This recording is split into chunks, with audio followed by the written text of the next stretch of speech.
What is good? Osiris here, stuck in the middle. Hopefully everybody's having a great 4th of July weekend with friend, family, get some barbecue going. It's MAGA month. Brandon, take it away.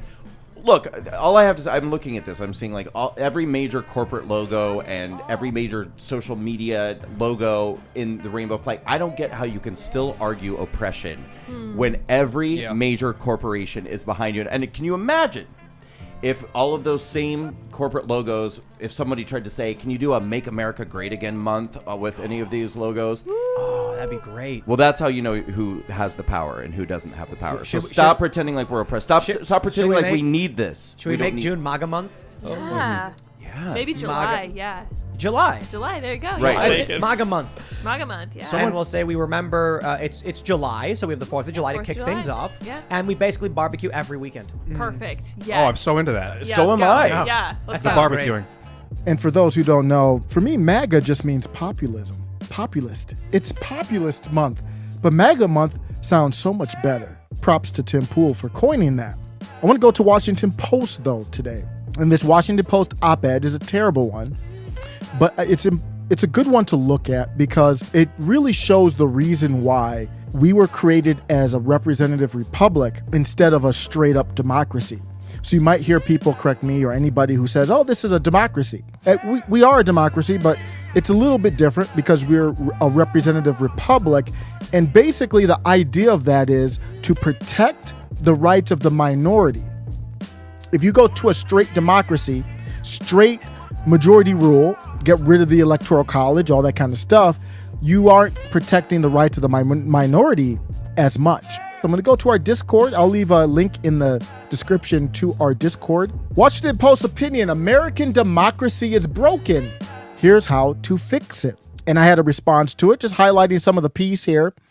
Max Boot writes, most conservatives, by contrast, still view the founders as demigods and seek to squelch any criticism of them in public schools, promoting a spirit of conformity and utterly alien to a founding generation that joyously engaged in never-ending disputation. I would like to know what prominent person you might label as conservative views the founders as demigods. What prominent conservative looks to squelch any criticism of them in public schools? I don't know. I've never seen that. Let me know if you have. I listened to Charlie Kirk and all the major ones out there that you might know, most of them. I've never heard anyone that would fall into that category. Maybe they look at them more fondly than you do, Max, but that doesn't mean they look at them as demigods, and it doesn't mean they don't have any criticism of them. Max goes on to write, we have greatly scaled back the pernicious doctrine of states' rights that too often has been a cover for the supremacy of a few powerful white men. There it is again. You can't go anywhere in media, academia, politics, culture. You can't even, we were talking about this on the Discord, shout out to Casual Goats.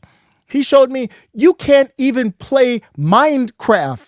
You can't play Minecraft without critical theory coming up. So states' rights are now a cover for the supremacy of a few powerful white men. And the power with the federal government isn't. Max quotes Vice President Hubert Humphrey at the 1948 Democratic Convention. We finally marched in the 1960s out of the shadow of states' rights and into the bright sunshine of human rights. And then Max is, of course, painting this as we're going backwards because the Supreme Court didn't make a decision on unliving fetuses. They sent that back to the states. Max, the celebration in the 60s was because we all agreed. In a large part, we all agreed that was the right decision. When it comes to some of these other ones, like the Second Amendment and the fetuses, we don't all agree. So leaving it up with the states is actually the best way to handle it. Max never made an argument in this article as to why that wouldn't be the case. Why the states making the decision on something we don't largely agree on is a bad thing. Later in the article, it said the United States of America would not have survived this long if we had not done so much to modify the original Constitution and the way it was interpreted in the Republic's early days. This is irrelevant, Max. If we don't agree on how to modify it, then how we can't modify it. And we obviously shouldn't modify it. The system is designed that in these times where everything is divisive, that it is gridlocked. That means we have to work it out or not.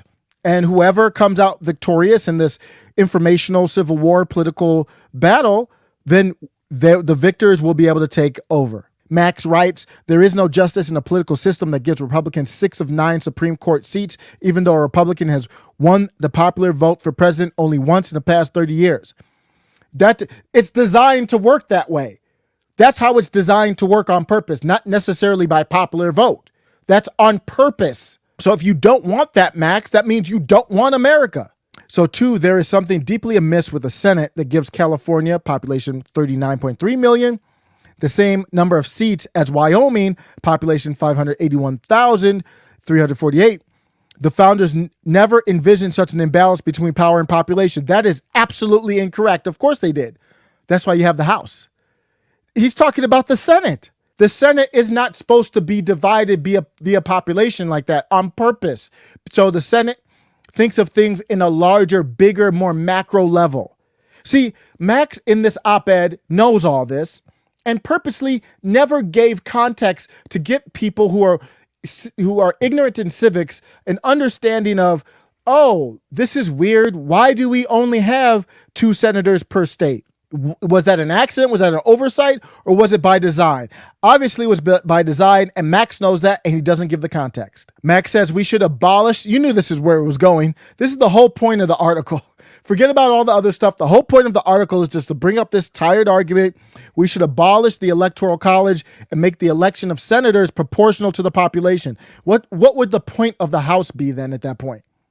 You wouldn't need 2 bodies of Congress if you wanted to do that. Let the will of the people prevail.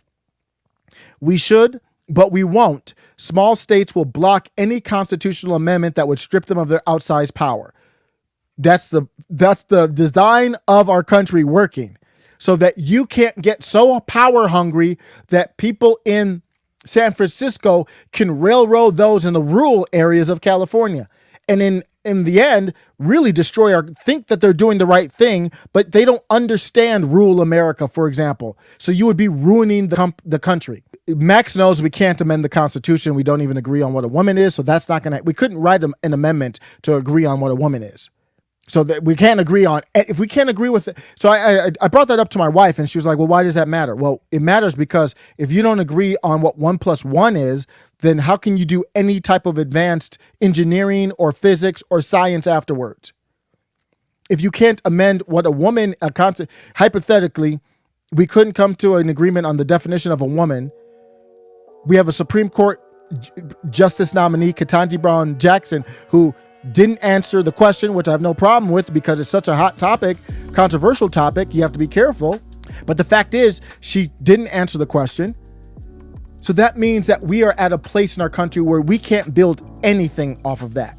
That's why the only thing they're bipartisan on is sending money to Ukraine. There's nothing fundamentally in our country that they could ever agree on, unless it's taking away power or money from common people. Max also says we should end the filibuster, whose use has been dramatically expanded in recent years. Well, we could have a red wave coming up, Max. Do you agree on eliminating it when the red wave comes? It's possible there's a red wave, and I don't know if it'll be MAGA or corporate. Maybe he thinks it would be a corporate Republican Party, and giving them the leeway to do whatever they want wouldn't be that bad. I don't know. At the end of the day, if you love America, I think we have to really contemplate. This is what the other side believes. They want to force their beliefs on you by any means necessary.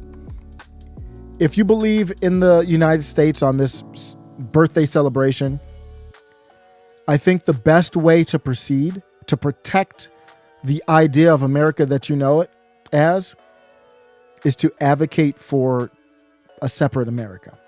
That's not an anti-America stance. That is actually the only way that we're going to preserve. You see what they want to do to destroy this.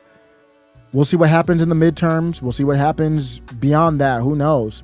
But the idea that I've been talking about in separating America is actually the best way you can show love for America and keep the ideals of America, the founding fathers, if you want to keep that alive, that's the only way to protect it in my eyes. Let me know what you think. Take care.